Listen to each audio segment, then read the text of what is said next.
Chapter 3, Economics Class.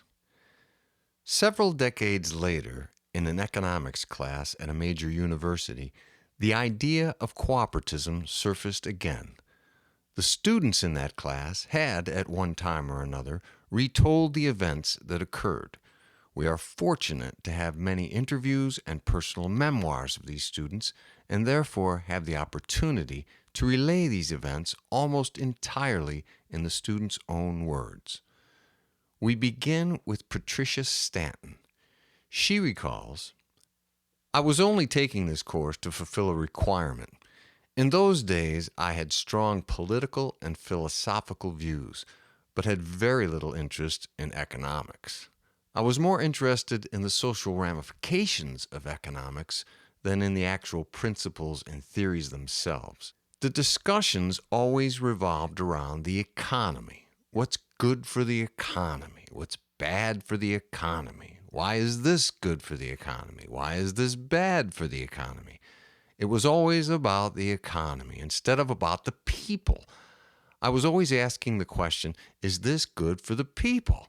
Yes, I know what's good for the economy is supposedly good for the people. However, this inextricable link, this mandated, unquestioned parallel between the two always bothered me. I knew it was somehow true, but deep down I didn't want it to be. I resented the fact that our collective happiness, our collective disposition, our very lives were so subjugated to, so dependent on, so easily manipulated by the changing landscapes and uncertainty of this thing we have created called the economy."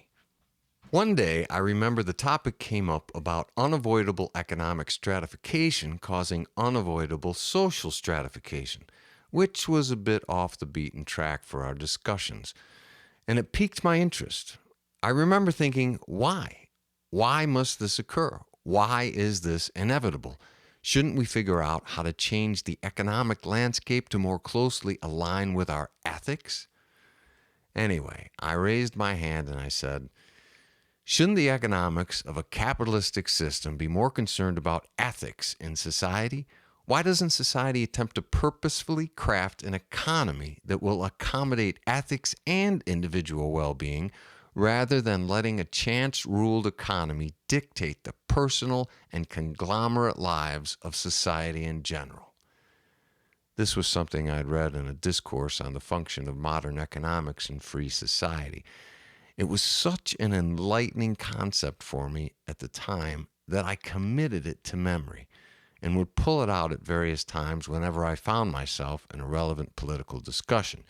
Usually, it went right over people's heads, but they couldn't help but be impressed, and it gave me a certain advantage with regard to my credibility. However, this class had some very bright intellectual types in it, and our professor, Paul Strickland, was always up for a challenge.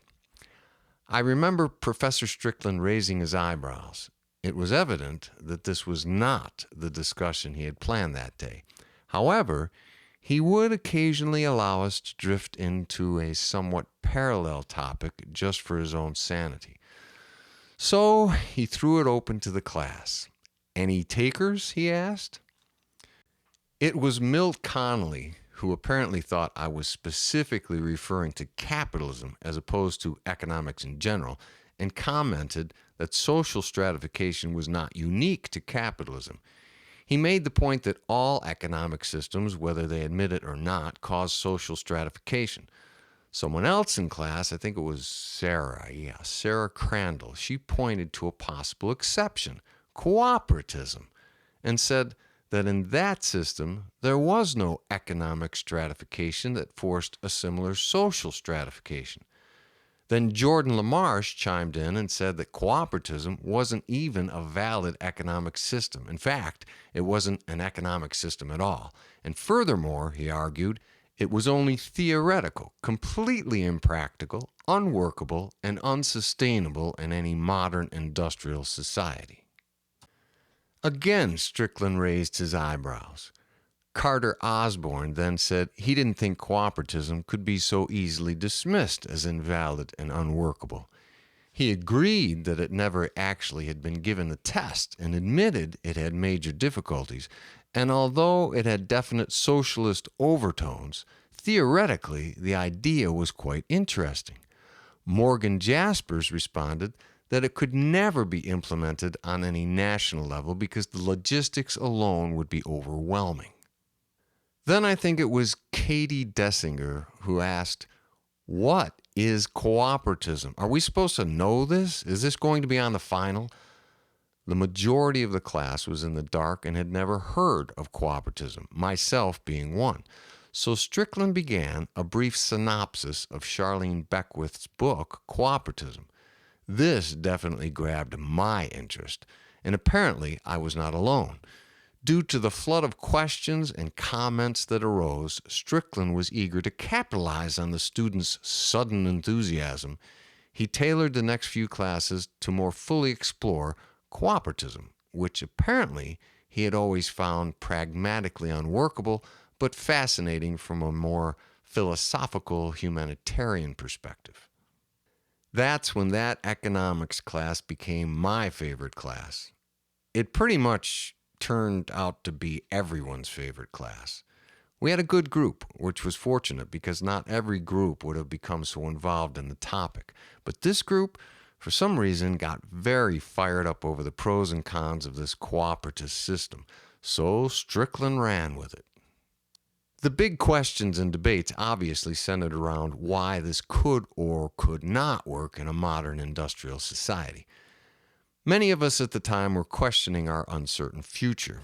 We were a bit apprehensive about taking that huge step into the real world after college. Money, income, jobs were all looming concerns for us standing on the threshold of entering corporate-run America, the rat race. It was exciting in a way, but also very scary, pondering all the ways your life might turn out that were not on your top 10 list of happy endings. It was a system that could be your best friend or your worst nightmare, depending on your circumstances and their outcomes. And those circumstances could reverse in a heartbeat. So here was this new system that most of us had just been made aware of, and it appeared to be more user-friendly. It seemed to encourage people to explore their dreams throughout their lives within a more accommodating environment. Most of us sort of wished it was the one we were living in. So we pressed with our questions, wanting to know why this couldn't be. We wanted to know why this was impractical and unworkable. To answer those questions, Strickland tasked the class to expand on Charlene's brief sketch of a cooperative system and conjecture how it might look in the context of a modern industrial society such as the United States. What would be the problems? What would be the advantages? Could it work? If not, then why couldn't it work? Or, as the case may be, why could it? And that's how it all began. We now continue with Jordan LaMarche and what he recalls about that class. I was a bit of a know-it-all in those days. I had heard of cooperatism and thought I knew all about it. I considered it to be exactly what my conservative right-wing upbringing, family, and friends had decided it was, just some sort of idealistic, pie-in-the-sky, left-wing, socialistic ridiculousness. Maybe its sentiments were humanitarian and good-hearted, but it was so impractical, so impossible to achieve in the real world, not to mention the fact that it had so many holes, inconsistencies, and loose ends that it ended up contradicting its own principles. I was not open-minded about it at all.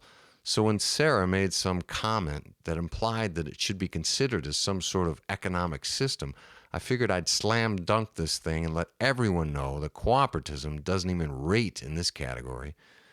Then Strickland starts devoting class time to it. What a waste! The rest of the class, however, seemed to be really enthusiastic about it after Strickland explained it. It wasn't surprising that half the class had never even heard of it. Strickland wanted us to discuss why it would not work in a society like ours. I'm thinking, isn't it obvious? The whole premise is absurd. No money? Sure, maybe for some ancient tribe like cultures centuries ago, but let's be serious about this. It would be a complete joke and fail miserably in modern times. How would anything get done? It takes capital, it takes investment, it takes financial incentive, and that obviously takes money. Who is going to do anything for free? I thought this was the most preposterous thing I'd ever heard. Unlike some of the other kids, I was excited about jumping into the world of capitalism and making my fortune. I came from a relatively wealthy background and had the encouragement, support, and opportunity to make my mark in the financial world. I didn't want anyone taking that away from me. My parents were able to pick up the tab for my college education, so again, unlike many of the others, I wasn't looking at holding any college debt. Capitalism wasn't scary to me, it was exciting, and it was going to make me a fortune and allow me to live like a king. I was ready to annihilate this cooperatism project. I was ready to prove my uninformed peers that this socialistic system was a waste of time. So I guess I became sort of the sounding board for the class. If they could get their proposals by me, then they must be valid. After much discussion, we all came to the agreement that the fundamental gist of cooperatism revolved around the concept of a specified shifting percent of the population serving as a workforce and supplying the basic needs of society at large without monetary compensation. And the provided services and items would meet the requirements for a middle class standard of living for everyone. The goal was to do this using the smallest percentage of the population as possible, leaving the remainder of the population work-free. The weekly hours worked by each individual would be the minimal. The task was to adhere as close as possible to Charlene Beckwith's original concept. We would try to make the leap from Charlene's imaginary village to a fully modernized industrial nation. So the first discussion and debate revolved around what the average person or family would need in order for a middle-class lifestyle to be maintained. Professor Strickland required us to define in some way what was meant by basic needs. This was one of the broad concepts in Charlene's writings that was never formally defined, and because of this, her detractors could legitimately question many aspects of the system that were not thoroughly addressed. One of these unresolved questions was, how could society agree on what basic needs meant? People had different priorities, and not everyone's basic needs would necessarily be the same. Strickland insisted that before any progress could be made, this point had to be clearly defined. I was thinking, and I think he was as well, that the discussion would never get past this point. The class would never come to any consensus. Then we could return to our normal class agenda, knowing and agreeing on at least one major reason why cooperatism could never work. This should have been the end of it, because, as expected, no one could agree.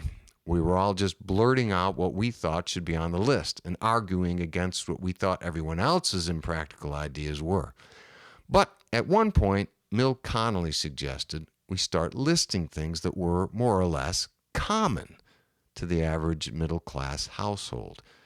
This seemed reasonable to everyone. Then he said, after comprising this list, we could possibly narrow it again by restricting our choices to things that were more necessary and or regularly used. We drew up a list which included such things as modest dwelling. This might be a house or apartment depending on whether the setting was urban or rural and the size of the family. A variety of foods, all modern utilities, water and sewer, electrical power, phones, appliances, stove, oven, refrigerator, washer and dryer, a furnace, central air, cleaning products, plates, cups, utensils, personal grooming products, clothing, transportation, mass transit, as well as personal vehicles, furniture, computers, refuse services, etc. In short, it included anything that was found to be in regular common use by members of a normal modern household. So if these basic needs could be provided for by the workforce for everyone, then this would be a first step.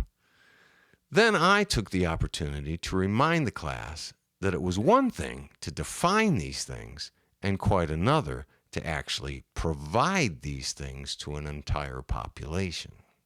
Jay Sherman then said something like, well, we are already providing them for almost everyone who pays for them, and if the demand were to increase tomorrow, I'm sure production would find a way to keep right up.